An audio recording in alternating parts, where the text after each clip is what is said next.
puisque j'ai demandé à Éric de Ritmaten d'être avec nous sur quelque chose que j'ai appris ces dernières heures qui m'a sidéré. La Russie croule sous le cash. Je répète ce que je viens de dire. La Russie croule sous le cash. C'est-à-dire que les sanctions qu'on avait imposées à la Russie font que la Russie n'a jamais été aussi riche. C'est un des paradoxes du moment, oui. C'est un des paradoxes, c'est quand même... Quand on le disait il y a quelques mois, oui. Le manichéisme ambiant nous soupçonnait d'être du mauvais côté. Alors, oui, je partage votre avis. Alors, Gazprom, on a appris hier que Gazprom ne livrerait plus de gaz à la France, mais en fait, visiblement, on se passait déjà du gaz russe. C'est pas un problème, si j'ai bien compris. Oui, il paraît qu'on s'en passe. On s'en passait bien. Mais bon, on se passe du gaz russe, on se passe du en gaz revanche, algérien.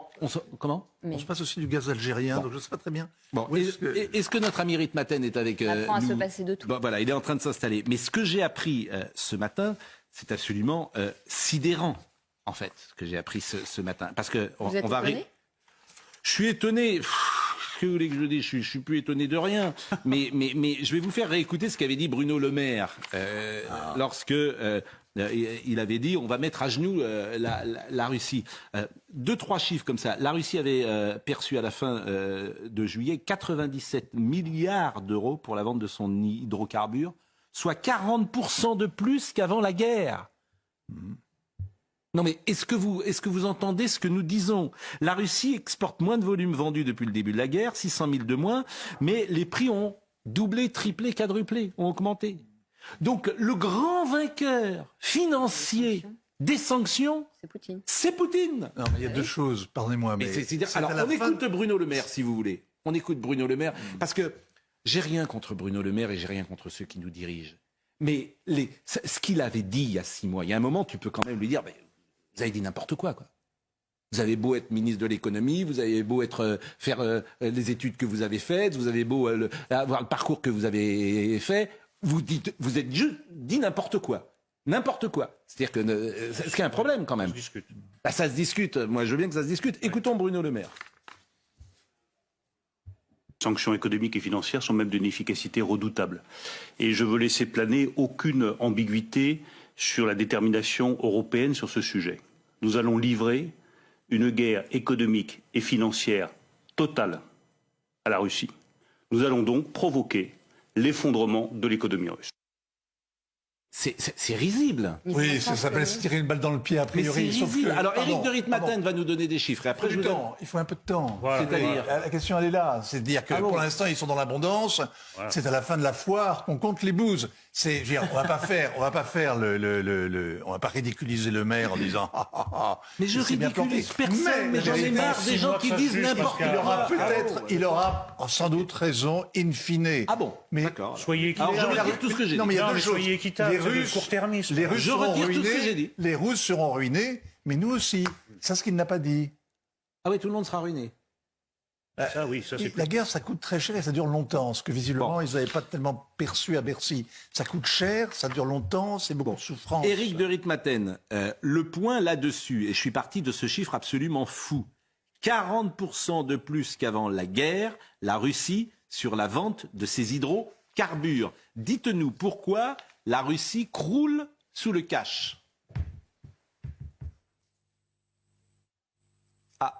Malheureusement, je ne vous entends pas. Est-ce qu'on peut entendre? Vous n'avez peut-être pas branché le micro, cher. Qu'est-ce que ça? Nous avons un problème. Il n'y a pas que le gaz qui est coupé, il y a le son. Le truc, c'est que le maire vous vend vous dites on va les ruiner, on va les avoir, on va les étrangler et on leur fera lâcher prise. Sauf que comme les mesures prennent un temps fou, ce ne sont pas ces mesures économiques qui vont empêcher la Russie de continuer son offensive. C'est-à-dire que c'est totalement inopérant. Mais alors l'arme économique, pourquoi le fait-il? L'arme économique ne sert à rien à ce moment du conflit s'il s'agit de sauver Kiev et d'empêcher la guerre dans le Donbass. C'est trop de temps. D'abord, il faut dire, il l'a regretté, le terme effondrement de l'économie russe, il l'a regretté parce que c'est pas le but non plus. Bon. Ensuite, en effet, les sanctions vont produire leur effet au bout d'un certain temps. Troisièmement, les Russes, eux, avaient anticipé ce qui se passerait, contrairement à nous. Nous n'avons pas voulu voir la guerre. Jusqu'à la dernière minute, on a dit non, c'est pas vrai. Il y a des troupes massées à la frontière, mais ils n'attaqueront pas l'Ukraine. Nous n'avons donc pas anticipé. Donc nous bricolons, alors que les Russes avaient anticipé ce qui se passerait. Voilà. Mais je pense qu'à terme, les sanctions produiront leur effet. Et ensuite, d'un point de vue moral, je regrette, qu'est-ce que vous voulez faire d'autre? Chaque dollar donné aux Russes est utilisé par Poutine pour son effort de guerre en Ukraine. Qu'est-ce que vous voulez faire? Continuer à acheter, ne pas faire de sanctions, continuer à commercer avec un pays qui en a agressé un autre, un pays souverain? Non, mais vous parlez de morale, on peut aussi considérer que les intérêts français sont les plus importants. Mais je propose de considérer les deux, les intérêts et la morale, de faire l'équilibre. Pour le moment, on arbitre dans un certain sens, on verra s'il faut revenir. Moi, je veux bien qu'on fasse la morale au monde entier. Hein. Non, pas au monde entier, à un pays européen qui en attaque un autre. Il a une vision Non, mais je pense bulgare que ce des que Pascal intérêts sous-entend, c'est que parfois c'est une morale à deux vitesses et que pour ne compliqué, pas commercer avec Poutine, on commerce avec des pays qui ne sont pas forcément plus moraux Mais je suis en d'accord. termes de droits de l'homme. Je suis d'accord avec vous. Et que, Parce que si on veut faire la morale, il faut la faire à tout le monde. Ah, mais J'ai entendu Vincent Lindon qui parlait il y a 2 jours de la Coupe du Monde au Qatar. Et il a raison.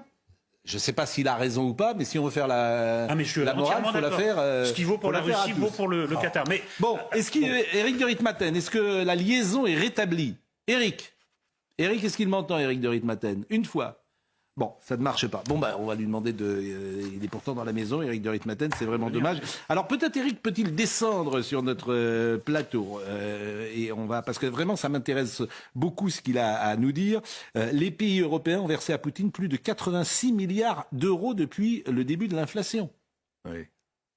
Parce que en fait, les pays européens, si j'ai bien compris, continuent de faire du commerce avec Poutine. Mais pas que les Européens. Par exemple, il y a d'autres clients. L'Inde n'avait jamais commercé avec Poutine, n'avait jamais en tout cas acheté d'hydrocarbures. L'Inde aujourd'hui en achète. Oui. La Chine en achète. Oui. La Turquie en achète. Oui. L'Arabie Saoudite en achète. Non mais vous voyez ce que je veux dire? C'est-à-dire que les décisions qui sont prises sont contre-productives. Je me trompe ou pas? Quand on le disait en février... Non, je ne vous trompez pas du tout. Et même il y a d'autres paradoxes insensés. Après tout, ce gaz passe aussi par l'Ukraine en partie. Donc l'Ukraine touche des royalties sur les livraisons de gaz à l'Europe, que par ailleurs elle dénonce et elle condamne, ce qui est quand même un comble. Mais la vérité longue, c'est que l'Europe est rentrée dans une espèce de bras de fer. On va voir d'ailleurs si elle est capable de le tenir. Parce qu'avec l'hiver venu, ça va être plus compliqué quand même d'accepter, par exemple, de dire aux Français, il faut couper le courant parce qu'il faut faire laisser tourner les usines en Allemagne. Il va falloir assumer ce genre de politique, ça va être difficile. Mais oui. Non, mais je vous écoute. Mais effectivement, je vois Éric de Ritmaten, donc j'étais déconcentré par ce que vous disiez. Mais on va marquer une pause pour que je me reconcentre. Très bien. On va marquer une pause et Éric va venir sur notre plateau pendant quelques secondes. Je vais proposer à Naïm Bestanji peut-être de laisser sa place. Et puis après, on parlera de cette affaire IQSEN qui quand même me surprend. Vous savez,